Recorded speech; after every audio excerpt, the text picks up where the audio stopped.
Hello, hello, hello. So, as it turns out, dear friends, Time Magazine is naming their Person of the Year tomorrow.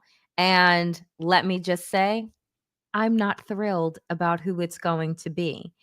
And here's the thing, what is the person of the year, right? Like, are we celebrating the good things that someone has done, the good influence that they have had, or is it just about who's been talked about the most? But we're going to get into that and so much more, as well as which senator uh, is kind of sort of siding with the alleged United Healthcare shooter. Yeah, yeah. That and more is coming up next on the Danielle Moodie Show. Grab your cocktails and your mocktails. And on this rainy day in New York, let's get into it.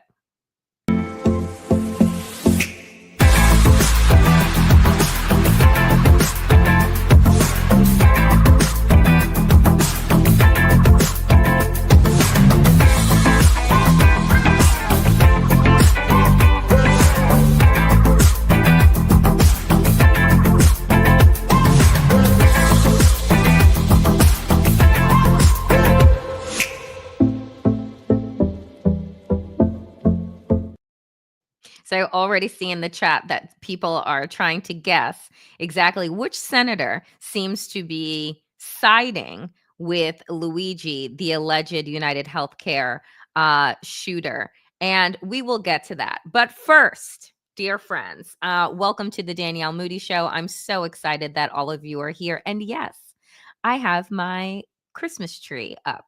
I love the holidays and um, I love decorating for Christmas. I have a very small place, but it is Christmased out. You can see my grandmother's blanket. My grandmother passed away, and that was the blanket that was on her bed that I now put up at Christmas time. So I have a little bit of her in my home. Thank you very much for the compliments on my pretty tree. And I have my black angel up on top. All right. So let's get into it today. I was scouring for news, and to be honest, it's a slow news day. Because the things I don't like I said, I am not going to be following the blow by blow of every idiot that Donald Trump elects to his cabinet. I just won't. I will keep you posted as we get into an area of confirmation when we do these confirmation hearings, if they happen and he doesn't just appoint all of these people during recess. And I see that Kimberly Guilfoyle, he wants to name her as ambassador to Greece, but apparently his son is no longer with her. So I guess what is this? Kudos for having hung in there long enough with Trump Jr., who is now flaunting his mistress out in the street. Like father, like son, the rotten apple doesn't fall far from the tree. And speaking of things falling from a tree, let's get into who Time Magazine has seen fit to nominate as their Person of the Year. We will know for sure tomorrow, but the cat is already out of the bag, according to Politico. And voila, it is MAGA Mind Führer Donald Trump is set to be named Time Magazine's Person of the Year. And here's the thing. Apparently back in 2016 when he was elected for the first time, he was also Time's Person of the Year. Time has also had Saddam Hussein on the cover as the Person of the Year, and Vladimir Putin on the cover as Person of the Year. So I guess it makes sense. But like I was saying at the opening, like, talk to me about the criteria that we are looking for when we name somebody as Person of the Year, right? I get it. I get that it is somebody that is supposed to be of influence, that has influenced, right? But should the influence not be good, right? Should the influence not be about what you have done to uplift, right? A certain industry, a certain place, the world, the country? And so, again, I say they have done this before and they have put dictators and folks as their Person of the Year. And to me, I think that a bigger statement would be a person whose voice had been out there upholding democracy, right? A person that had been fighting, on the front lines for freedom and liberty and equity. Naming Donald Trump, a person who is vindictive, who is small, who is mean, who is evil, um, who has said some of the most grotesque, disgusting things that you could possibly hear. As person of the year, I mean, I guess he can replace one of his fake covers that he has at Mar-a-Lago with this real one, right? Exactly. Somebody just said in the chat, and he made a fake Time cover after, by the way, he lambasted Time magazine for not naming him one year. He made his own and put it up in his, like, how desperate for attention do you need to be to create your own? This is not like, us out on vacation and you're like, oh my God, I'm in New York, so I'm putting myself on the cover of Vogue, right? Like, Donald Trump is an actual celebrity, for better or for worse, but you're so desperate that this is what you do. So I'm just, like I said, I'm annoyed by this. Um, I think that Donald Trump, I think that what we are going to see, what we've already begun to see, with the likes of, Mika and Joe and others, is just more appeasement, right? More celebration of Donald Trump.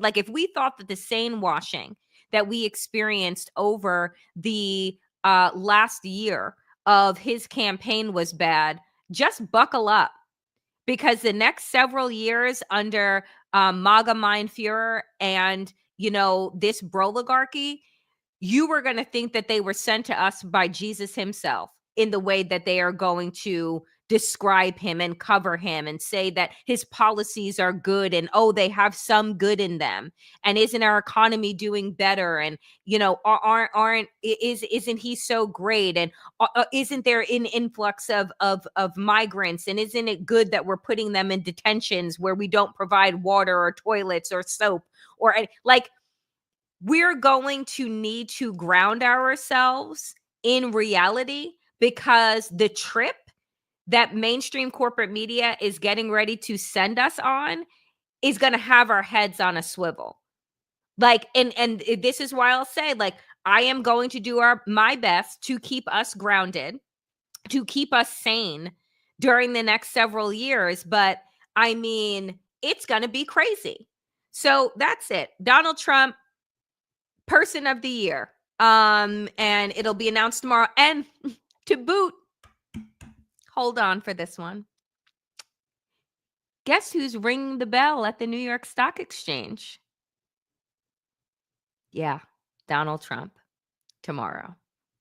Yay, America. Yeah, elected a convicted felon. Yeah, elected an adjudicated rapist. And now, much like I said yesterday about how America just loves to celebrate murderers and rapists and grifters, New York Stock Exchange. Yay, Trump.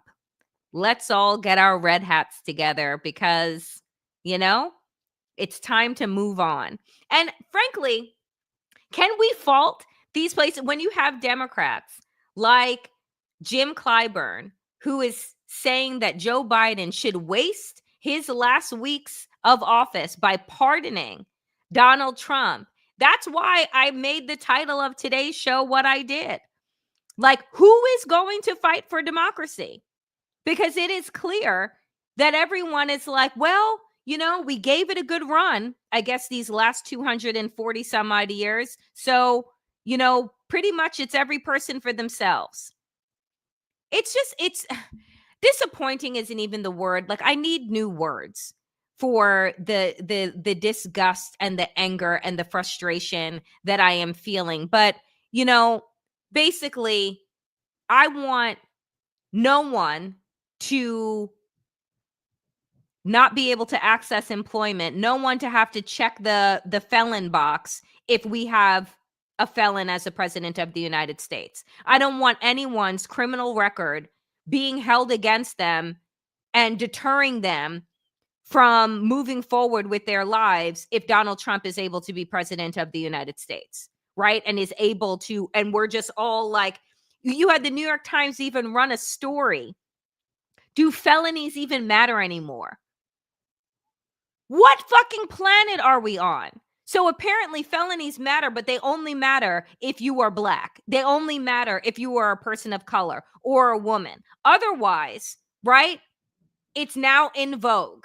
So what I'm saying is that if a felon can become president of the United States, then ex-felons can work at fucking Walmart, and they can work at Amazon and work wherever else that hasn't banned the box.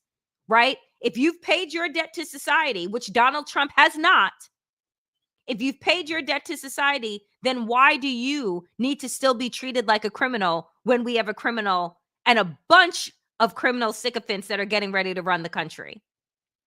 Make it make sense, folks, because it does not make it make sense. So next up, today in the New York Times, an op-ed, Democrats don't have an easy way out. And here's the thing that just gets me about Democrats right now, is that I don't even know what it means to be a Democrat right now. Because with the amount of finger pointing, the amount of blame, I just friggin' saw, guess who was on The View today? Did you all watch that? Because I never watched that show. But guess who was on The View?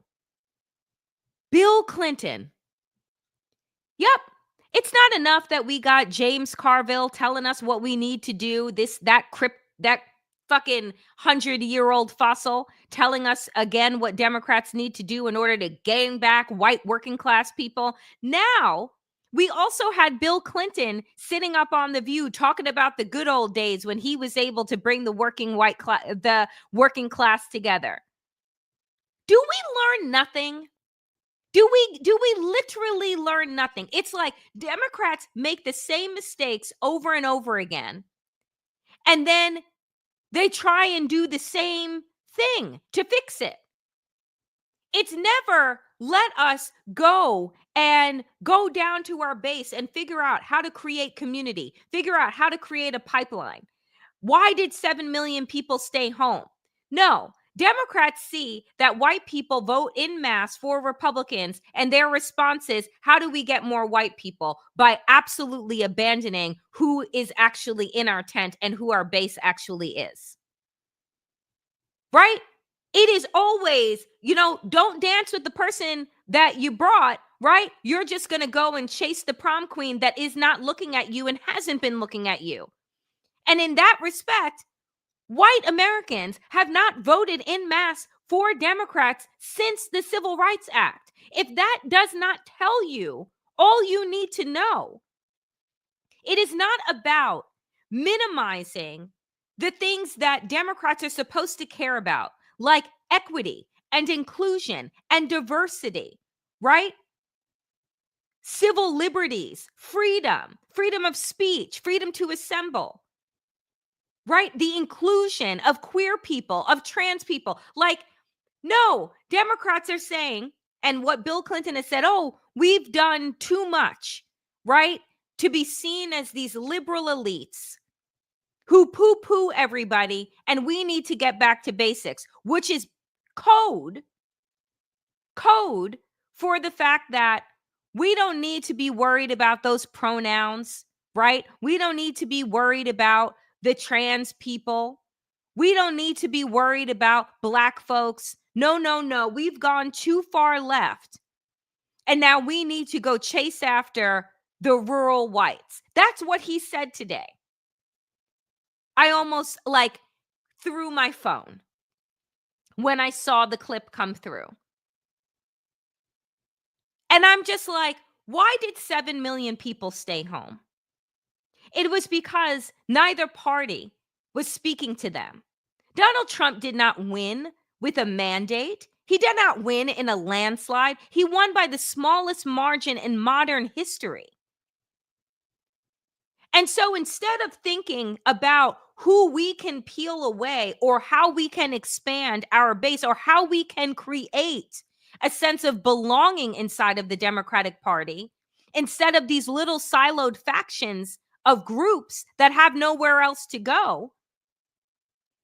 We're going to go back to chasing folks in the Rust Belt that don't want anything to fucking do with us. I've said this before, and I know that it's like a struggle to hear. But what MAGA did over the last decade is create a sense of belonging. It was for all of the people who should have been pushed to the margins for the way that they think and the way that they act.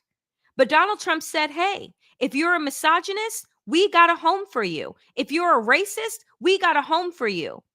If you're tired of trying to figure out the right pronouns and, you're concerned about your kids being exposed to, LGBTQ folks, we got a home for you. So they literally created a safe space for, as Hillary Clinton said, the most deplorable people. But MAGA gave them a home.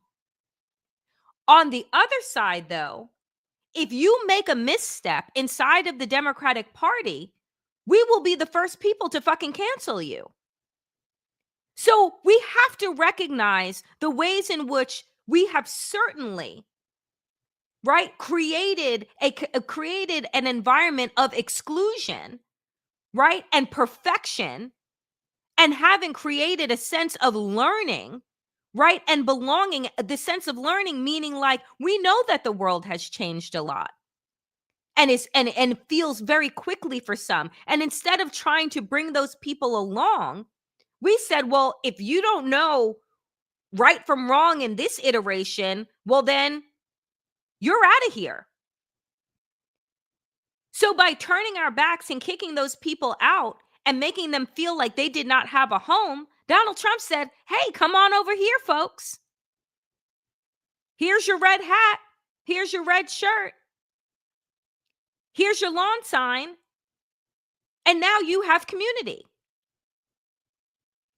So, we have to understand as Democrats what we have done to create distance with everyday people and not create a sense of learning and understanding and say, hey, we know things have changed rapidly over the last 20, 30 years. But we're here for you. There is space for you. There's space for all of us. So did in the 3 months, the small amount of time that Kamala Harris was running, did she speak to the needs of working class Americans? I think it could have been better. But I'm not even talking about her 3-month campaign. I'm actually talking about what Democrats haven't been doing in the past 10 plus years.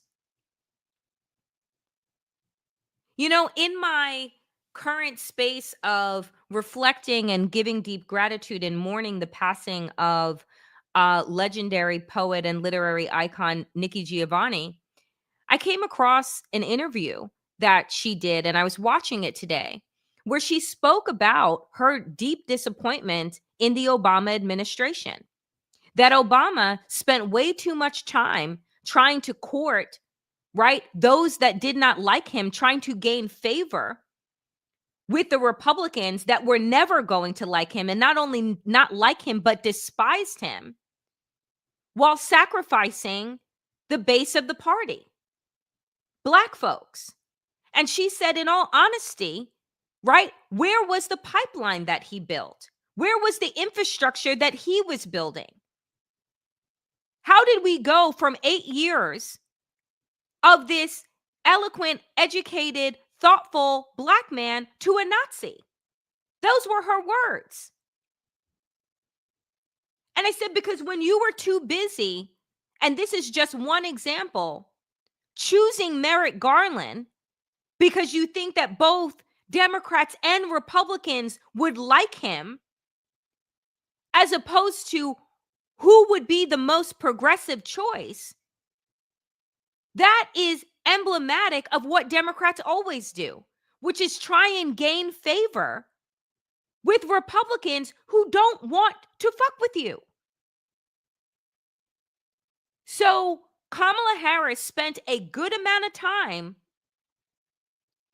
going around the country with Liz Cheney saying that, oh, Republicans, there's space for you here, those that don't agree with Donald Trump, as opposed to going around the country with actual progressives whose policies are popular with the masses. So we honestly have to have our own interrogation, but it doesn't look like running after the very community that is telling you that they don't want any part of your democracy, any part of diversity, equity, and inclusion, any part of the progression, right, of America.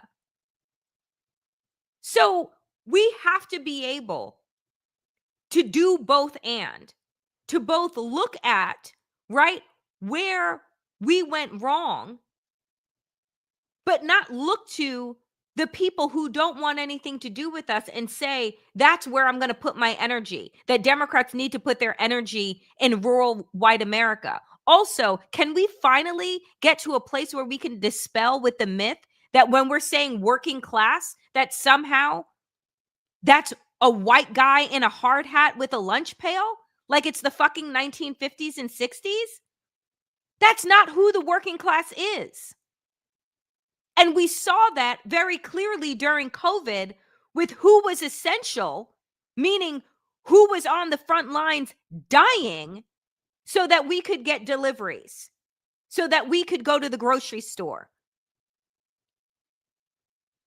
So I have to say that when I see the Carvilles and the Clintons singing the same old song, it makes me realize that they really don't get who this party is. And frankly, we are going to have to redefine, either redefine who the Democratic Party is or form a new party. Because the Republicans ain't it for me. And the Democrats right now that are talking about pardoning and going and playing, footsie with rural whites that wouldn't want a person like me in their home. I don't want those people in my big tent. So Democrats are lost right now. And so the question is, Democrats don't have an easy way out. But in my mind, they actually do. Focus on the people who are with you 92% of the time. Black women. Focus on the people, right, who want to fight for liberation.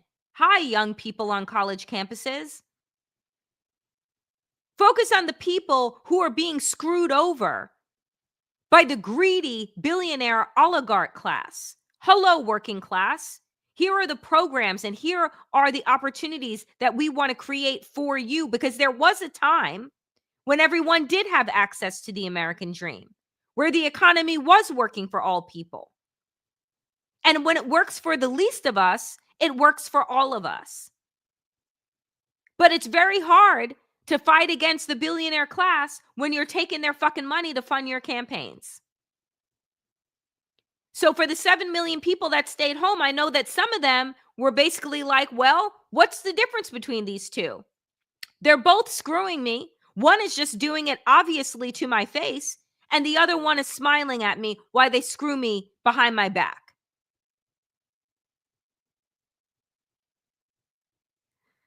So, when the author writes this, the pressure on the Democratic Party to assume the role of democracy's defender has arrived at a difficult time. No shit. Not only was the outcome of the 2024 election supremely deflating, but many of the party's institutional allies are struggling to deal with the setbacks. You're struggling to deal with the setbacks because you don't understand what actually set you back. You had Andrea Mitchell on MSNBC following the election saying, well, maybe we don't put up another Black person, another person of color, a woman. Maybe that's too much change. Are you fucking kidding me? Or maybe instead of listening to those inside of the Beltway, inside of the echo chamber, that maybe you actually begin to build the infrastructure and your ground game in between elections and not just 2 weeks before you need people's votes. And frankly, I thought that this is where Kamala Harris and Tim Walz were doing an incredible job. And had they had a longer runway, more time to be able to connect with the American people, to be able to go door to door the way that they were doing in the 3 months, folks, only 3 months that they had, Donald Trump had years. So it wasn't the candidate that was flawed here. It is always the fact that the Democratic establishment does not go to its base, does not try and expand the tent until 2 weeks before you're telling people to go to the polls. Saying that Donald Trump is a Nazi, is a white supremacist, is a white supremacist apologist isn't enough for some people. For folks like me, for folks like you watching, maybe that is. But other people are just like, okay, and I can't afford to send my kid to college. And I can't afford, right, to pay for my prescription drugs. And my health insurance is literally squeezing the life out of me. So what are we doing about that? There is so much that is broken inside of this country, but it is broken purposefully so that it benefits the 1%. But you can't fight the 1% when you're also taking money from the 1%. So something has got to shift. And this is why, folks, this is why the story of Luigi Mangione and the killing of Brian Thompson, the United Healthcare CEO, has captivated America. It isn't just because we, love scandal, because we do. But it's the fact that people are tired of the 1% taking advantage of the little person. And come to find out that Luigi, if he is in fact the shooter, is also rich and white and has benefited from this system, but was also able to recognize the way that the system had been doing people wrong. So this is from his alleged manifesto. And this is what it reads. To the feds, I'll keep this short because I do respect what you do for our country. To save you a lengthy investigation, I state plainly that I wasn't working with anyone. This was fairly trivial. Some elementary social engineering, basic CAD, a lot of patience. The spiral notebook, if present, has some struggling notes and to-do lists that illuminate the gist of it. My tech is pretty locked down because I work in engineering, so probably not much info there. I do apologize for any strife of trauma, but it had to be done. Frankly, these parasites simply had it coming. A reminder, the U.S. has the #1 most expensive healthcare system in the world. This is true, folks. The #1 most expensive healthcare system in the world. Yet, we rank roughly 42nd in life expectancy. United is the largest company in the US by market cap, behind only Apple, Google, and Walmart. It has grown and grown, but has our life expectancy. No, the reality is these indecipherable have simply gotten too powerful. And they continue to abuse our country for immense profit because the American public has allowed them to get away with it.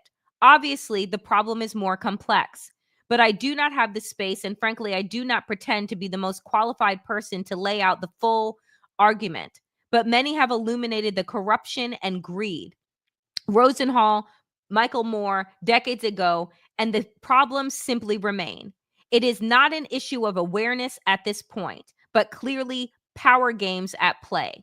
Evidently, I am the first to face it with such brutal honesty.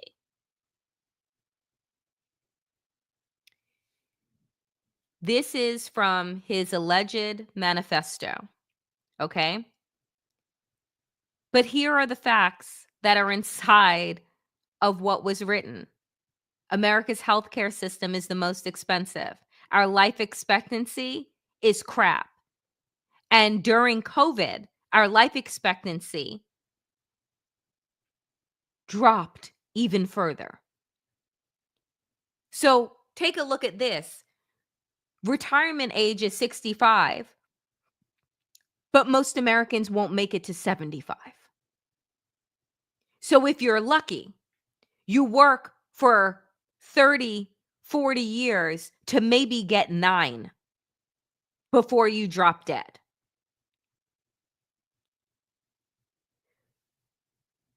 What he has articulated with this act of violence is that people have had enough, right? The country is in a lot of pain.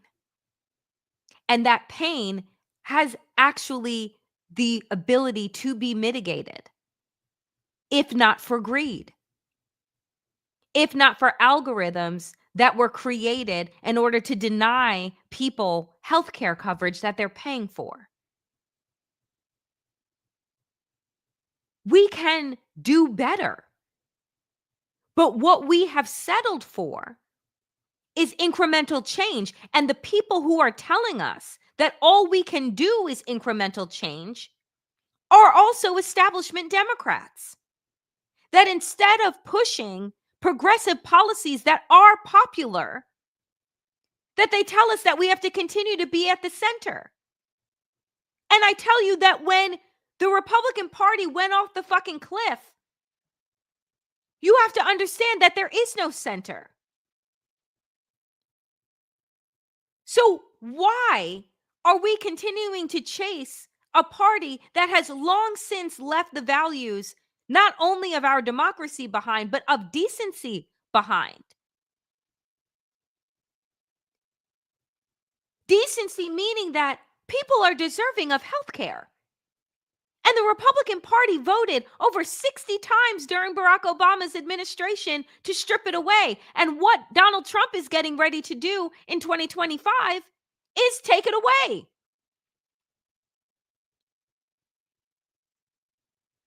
So, folks, I just, it pains me where we are. And here's something from Luigi's attorney, which is like hilarious to me. So evidently, not only are people getting this man's face tattooed on them, real talk, Google it, like crazy. Okay, like the lookalike contests in New York City that happened. Like there is some wild fandom that is happening. Nonetheless, so people are reaching out to this attorney, to Luigi's attorney, to offer to pay for this rich man's attorney fees. Make it make sense. But working people love to give their money away to rich folks. It's just wild, but that is just apparently the American way. Nonetheless, he's on CNN, and the anchor Colin says people are reaching out to you and offering to help pay for his legal bills. The attorney, that's correct. Would you accept those offers? I probably wouldn't. Collins, why do you think they're offering? This is funny to me. His response. The Supreme Court says all these rich billionaires can give all kind of money to candidates, and that's free speech. So maybe these people were exercising their right to free speech. Where's the lie? Where is the lie? What I am seeing, what has occurred through this act of violence is an awakening that is happening with the people of this country recognizing that billionaires run everything. And so he just said, well, if billionaires can give, all of this money to candidates and what have you, then, why should he be any different? This attorney is straight out of like Central Casting. If you have not seen him yet, you should and watch his and watch the clip cuz it's wild. Um but so who is the senator that was kind of giving a wink and a nod to what has happened with the UHC shooting? Ding, ding, ding. Elizabeth Warren. Warren on United Healthcare CEO's killing. People can only be pushed so far. She says this: the visceral response from people across the country who feel cheated, ripped off, and threatened by the vile practices of their insurance companies should be a warning to everyone in the healthcare system. She also said this: violence is never the answer, Warren added, but people can only be pushed so far. When you have a sitting senator of the United States saying that violence is never the answer, but, and that but is doing a lot of heavy lifting in that sentence, people can only be pushed so far, that should send off alarm bells every single place. People can only be pushed so far. I believe that this country is at its breaking point. Now, Donald Trump is coming in to finish the hit job that he began in 2017 when he took office. And we will be lucky if this country is even recognizable by the time that the broligarchy is done with it. But the fact is, what she is stating and what was stated, if in fact that manifesto is real, is that people are tired of being ripped off and they see no difference between these parties and who is doing the ripping off, because they're saying, you know what? I prefer the person, right, that hates me to my face, then smiles at me and still votes against my best interests, or tells me that instead of going for the full loaf of bread, that I should just be thankful that I'm given crumbs. That's the situation that we find ourselves in. That is the truth. And until we are ready to reckon with that reality, our democracy is going to continue to backslide or just cease to exist.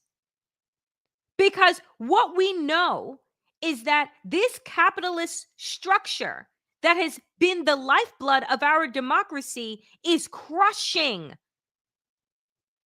the little guy, is crushing all of us in one way or another. And we are not finding the light at the end of the tunnel. And so when an authoritarian comes in and says, don't worry, you won't have to vote again. Don't worry, I got it covered. That seems like relief. I can hand off my problems to somebody that says that they're going to fix it. Now, we all know, folks, that Donald Trump is fucking lying.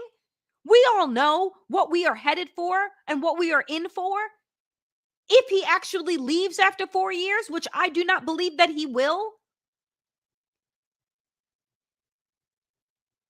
But it sounds good and it makes people feel good because they are hurting. So, oh, this is funny. I hope I am. Danielle, I think you are radicalizing me. I hope I am, because that is my point, right? And my point is to get people to think about what is not being said, what is not being done. And that does not mean that I want people to sit out of politics. It means that I want you to get in it even more because your lives are at stake.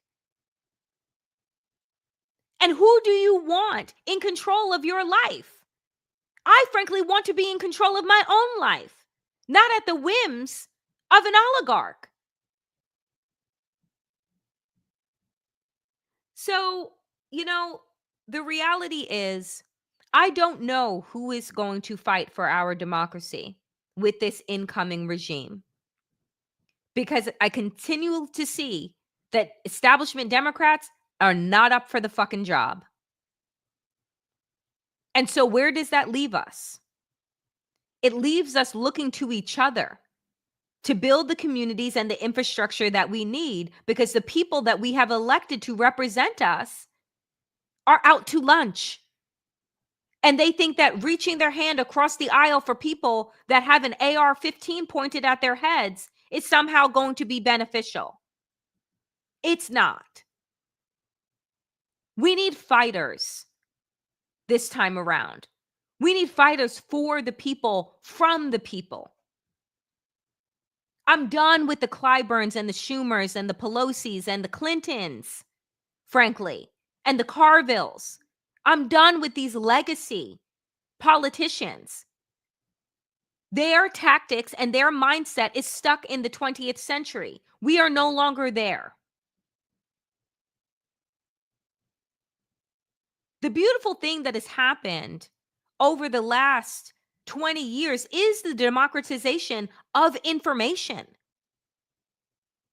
Is the fact that we don't have to rely on 4 channels to bring us information for us to make decisions. So we have to exercise our thinking, folks. We have to have critical thought about who we are and where we want to be. Because what is being offered by Republicans and Democrats right now is both trash. We deserve more than incremental change, and we certainly didn't deserve Donald Trump, but that's what's coming. So, what I said, in my kind of come to Jesus moment is that maybe America does need Donald Trump. Maybe America does need a certain level of pain and loss to recognize just how important politics is to our day-to-day lives. Maybe it does take losing freedoms in order for people to recognize that they need to fight for them. And that if you are electing people that are working against your best interests, then your best choice of action is to fire them and fucking run yourself. But where is our democracy going? Where do we go from here? Only time will tell. But I know that I am tired of looking at the same cast of characters who don't recognize the moment that we're in. We have got to connect with and lift up new voices, new leadership, and people that recognize the urgency of the moment. I don't want incremental change anymore. I don't want to settle anymore. We deserve better. We deserve more. And right now, Democrats in their current form ain't it. That is it for me today, dear friends, on the Danielle Moodie Show. As always, I thank you all so deeply for your donations. As you know, I am an independent content creator, and every bit, every dollar helps me to continue to do this work and push out more content and give you all what it is that you deserve to hear. So I'm just so very grateful for all of you. And, we will keep showing up. We will keep working through these hard issues. We will keep unpacking, right? Because we need a plan moving forward, right? And we need a community to exercise those plans. And that's what this space is for. I appreciate every single one of you. As always, power to the people and to all the people power. Get woke, stay sane. And in these extraordinarily dangerous times, dear friends, please do stay safe. I will be back here tomorrow, 5 p.m. Eastern, and that is our damnation call to action day, right? When we can leave this week feeling like we can do something, as Michelle Obama said. So Thursdays are our call to action. And I will be coming with some organizations, ideas of things that you can do so that you can continue to build your own power. But as I also say, my friends, please, please, please, do, if you are liking these videos, if you are liking this show, please do like, comment, and subscribe. Please do share and help the algorithm work and get this video and this channel into people's For You and into their feeds and recommended. So please do like, comment, and subscribe, and share the videos, share them on your own social media platforms, and bring more people with you each and every time. I appreciate y'all, and I will see you back here tomorrow, 5 p.m. Eastern. Be well. And if you're in this rainstorm, stay dry.